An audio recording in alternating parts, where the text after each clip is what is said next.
সুপ্রভাত আমার প্রিয় পরিবার, কেমন আছেন আপনারা সবাই? আশা করি সবাই খুব ভালো আছেন। আর এই যে আমি কিন্তু একদমই ভালো নেই। তো এই ভিডিওটা যখন শ্যুট করেছিলাম তখন শরীরটা একটু একটু খারাপ ছিল। আমি এর আগের ব্লগে বলেছিলাম যে ভয়েস দিতে পারছি না, কষ্ট হচ্ছে। তো আজকে তো আরও বেশি বেশি করেই কষ্ট হচ্ছে।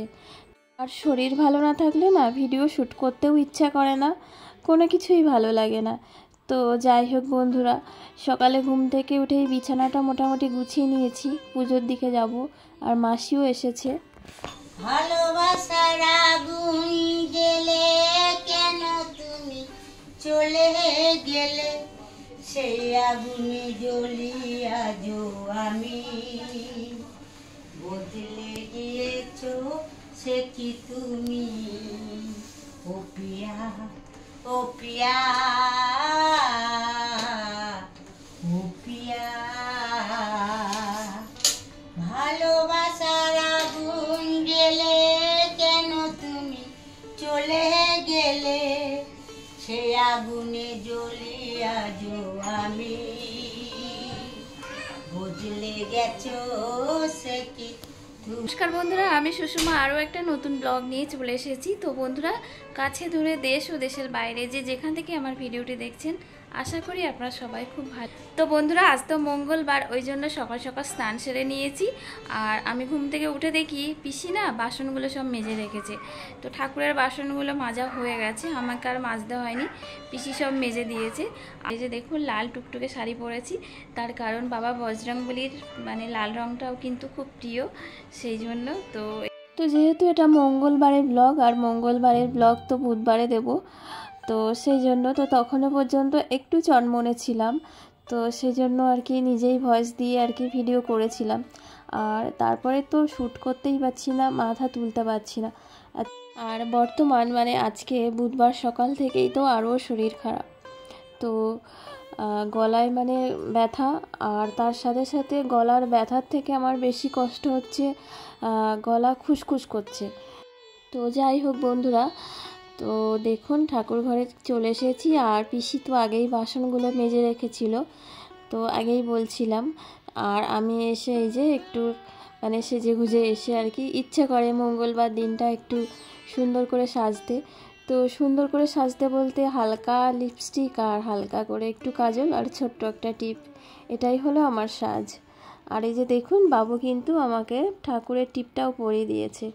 ওর হাত থেকে পরতে আমার খুবই ভালো লাগে, সবসময় ওর হাত থেকেই পরি। আর এখানে ভয়েসটা দিতে পারলাম না, আমার দুই মানিক কিন্তু জিজ্ঞাসা করছে, বাবা এটা কি ঠাকুর, বাবা এই ঠাকুরের নাম কি, এরকম করে খুব সুন্দর করে কিন্তু বলছিল। আর তারপরে দেখুন পুজো হয়ে গেছে। আর আজকে না মানে যেখান থেকে লাড্ডু নিয়ে আসে, কারখানা থেকে নিয়ে আসে, ওখানে লাড্ডু ছিল না, ওই জন্য আবার বাজারে গেছিলো, বাজার থেকে আবার ওই মিষ্টি নিয়ে এসছে। আর এখানে দেখুন পুজো হয়ে গেছে। আর তখনও যেহেতু ঠিক ছিলাম, ওই জন্য ওই যে রান্না, তো সকালে পুজো দেওয়ার পরে এমনি আমরা সেদ্ধ ভাত খেয়েছি। আর যেহেতু আজকে নিরামিষ, আর এখন এই যে 10টার দিকে খেয়েছি, 10টা না 11টা বেজে গেছে। তো তারপরে কিন্তু 3টে বাজলেই আবার খিদে পেয়ে যাবে।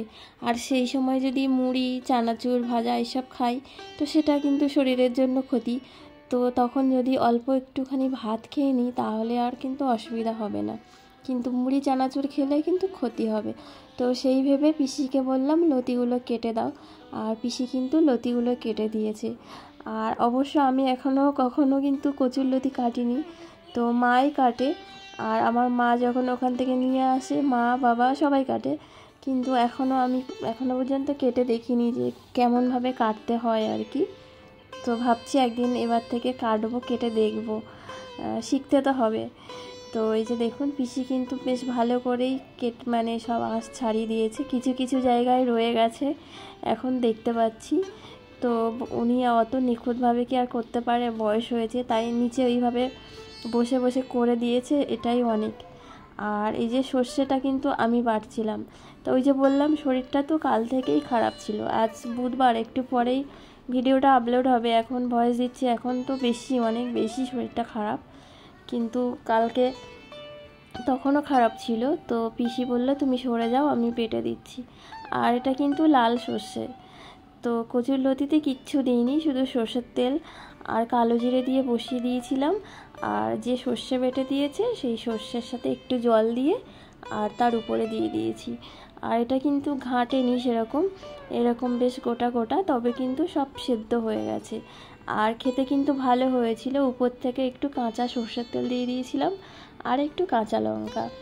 আর এই থালা দুটো দেখুন, এই থালা দুটো কিন্তু তোজোতানে যখন অন্নপ্রাশন হয়েছিল তখন আমাদের বাড়িতে, মানে গ্রামেই হয়েছিল, ওর মামার বাড়িতে। তো তখন কিন্তু ওখান থেকে কেউ একজন দিয়েছিল। তো আমি বার করেছি, তার কারণ অনেকগুলো স্টিলের বাসন জমে গেছে, আর বেশি দিন ওইভাবে রেখে দিলে ফেটে যায়, মানে সাইডগুলো। কিন্তু এই থালাগুলো অবশ্য ফাটবে না, তো ওই জন্য যাই হোক বার করেছি। ভেবেছিলাম বেলায় আবার ভাত খেয়ে নেব, কিন্তু আর ভাত খেতে ইচ্ছে করলো না, কেমন জ্বর জ্বর মুখে। তো আবার এদিকে একটু চাউমিন ছিল ঘরে, তো ডিমও খেতে পারবো না মঙ্গলবার, তো ভাবলাম একটু সবজি দিয়ে চাউমিন করে নিই। আর তাও আসতো না মাথায় আইডিয়াটা। আমাদের বেঙ্গলি ব্লগার সুষমা দিদিভাই দেখলাম কালকে চাউমিন আর ম্যাগি একসাথেই বানিয়েছে। তো সেই সময় একটু ভাবছিলাম যে এবার গিয়ে ভাত খেয়ে নেবো। তো ওর ভিডিওটা যখন দেখলাম, তো দিদিভাইয়ের মানে বেশ সুন্দর হয়েছিল। আর ও তো দেখলাম প্রচুর সস খায়, তো একদম লাল করে বানিয়েছিল।